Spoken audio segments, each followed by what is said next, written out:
Meskipun Indonesia konsisten mencatatkan pertumbuhan ekonomi yang stabil di kisaran 5% dalam beberapa tahun terakhir, tantangan besar dalam mengentaskan kemiskinan dan melepaskan diri dari jebakan pendapatan menengah, middle income trap, masih menjadi pekerjaan rumah yang berat.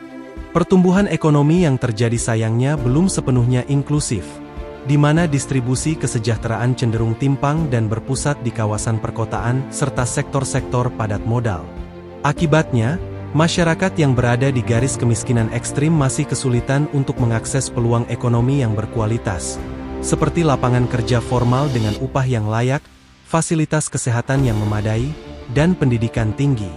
Di sisi lain, posisi Indonesia sebagai negara berpendapatan menengah, middle income country, menuntut adanya transformasi struktural yang masif agar tidak terjebak dalam stagnasi jangka panjang. Untuk mendorong masyarakat miskin dan rentan naik kelas menjadi kelompok kelas menengah yang kokoh, pemerintah perlu mengalihkan fokus dari sekadar mengejar angka pertumbuhan kuantitatif menuju peningkatan kualitas sumber daya manusia, SDM, dan hilirisasi industri. Tanpa adanya kebijakan jaring pengaman sosial yang adaptif serta penguatan inovasi dan teknologi, jurang pemisah antara pertumbuhan makroekonomi dan realitas kemiskinan di lapangan akan semakin melebar, menghambat mimpi Indonesia untuk bertransformasi menjadi negara maju. Indonesia saat ini berada pada posisi penting dalam perjalanan pembangunan ekonomi. Pertumbuhan ekonomi terus berjalan, angka kemiskinan relatif cenderung menurun, tetapi ada satu tantangan besar yang sering tidak terlihat secara langsung, yaitu middle income trap. Middle income trap atau perangkap pendapatan menengah. Karena itu solusi terhadap kemiskinan itu tidak cukup hanya dengan pertumbuhan ekonomi. Yang dibutuhkan adalah pertumbuhan yang inklusif, pemerataan pembangunan, dan peningkatan kualitas hidup manusia secara berkelanjutan.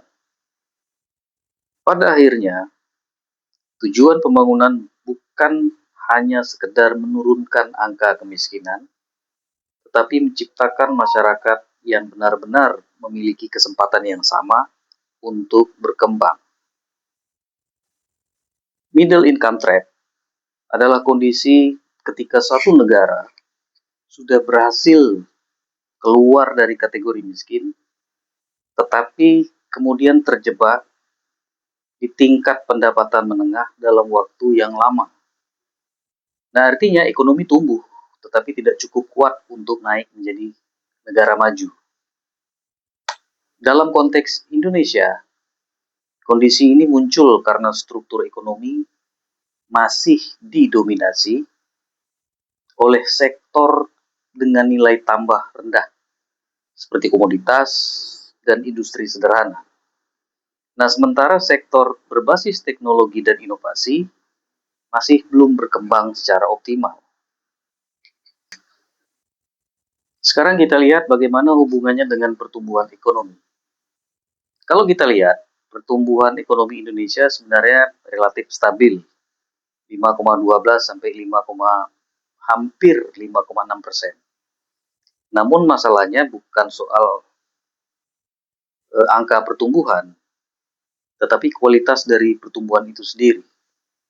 Nah, pertumbuhan masih banyak dalam perekonomian Indonesia ditopang oleh yang pertama konsumsi masyarakat, kemudian yang kedua ekspor bahan mentah atau komoditas, kemudian yang ketiga investasi infrastruktur dasar. Nah, masalahnya pola seperti ini belum cukup kuat untuk menciptakan lompatan besar menuju ekonomi maju. Nah, karena untuk naik kelas itu, sebuah negara perlu pertumbuhan yang berbasis inovasi, teknologi, dan produktivitas tinggi. Disinilah middle income trap bekerja. Ekonomi terlihat tumbuh, tetapi tidak cukup transformasional. Nah, menariknya, pertumbuhan ekonomi yang positif tidak selalu otomatis menurunkan kemiskinan secara signifikan. Nah, hal ini terjadi karena manfaat pertumbuhan tidak selalu terdistribusi secara merata. Nah, jika pertumbuhan ekonomi hanya terkonsentrasi di wilayah tertentu atau sektor tertentu, maka kelompok masyarakat miskin bisa saja tidak ikut merasakan dampak. Nah, inilah mengapa di dalam perencanaan pembangunan daerah atau perencanaan pembangunan nasional, isu kemiskinan selalu dikaitkan dengan pemerataan pembangunan. Ada berbagai strategi penanggulangan kemiskinan berdasarkan pendekatan perencanaan pembangunan. Pengurangan kemiskinan itu harus dilakukan secara terpadu melalui beberapa strategi utama. Nah, yang pertama adalah peningkatan kualitas pendidikan dan kesehatan. Kemudian yang kedua, pemerataan infrastruktur wilayah. Kemudian yang ketiga, penguatan ekonomi daerah dan penciptaan lapangan kerja. Kemudian yang keempat, peningkatan akses terhadap layanan publik. Kemudian yang terakhir, yang kelima, kebijakan pembangunan itu harus ada sinkronisasi antara pusat dengan daerah. Nah, pendekatan ini menekankan bahwa kemiskinan tidak bisa diselesaikan dengan satu kebijakan saja. Nah, tetapi membutuhkan sistem pembangunan yang saling terhubung